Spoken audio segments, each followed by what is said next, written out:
জাহান্নামীরা ক্ষুধার যন্ত্রণায়, তৃষ্ণার যন্ত্রণায় আকাশের দিকে তাকায় থাকবে, উপরের দিকে তাকায় থাকবে, বলবে আরে যদি একটু বৃষ্টি হতো, মেঘ হতো।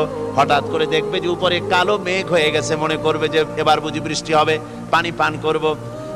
মেঘ তারা দেখতে পেল, মেঘের ভিতর থেকে অল্পক্ষণের ভিতরে গরম পানি পড়বে, এমন গরম পুঁজ, এমন গরম রক্ত পড়বে যেগুলি পান করলে পরে সঙ্গে সঙ্গে পেটের নাড়ি ভুঁড়ি আর কলিজা পিছনের দরজা দিয়ে সব বেরিয়ে যাবে।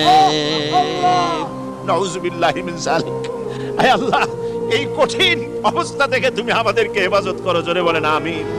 সবাই বলেন আমিন। আমার ভাইয়েরা, তামসার ব্যাপার নয়। ও যুবক ভাইয়েরা, শিক্ষিত ভাইয়েরা, তামসা করার ব্যাপার না। দুনিয়ায় খেল তামাশা ফুর্তি করার জায়গা না।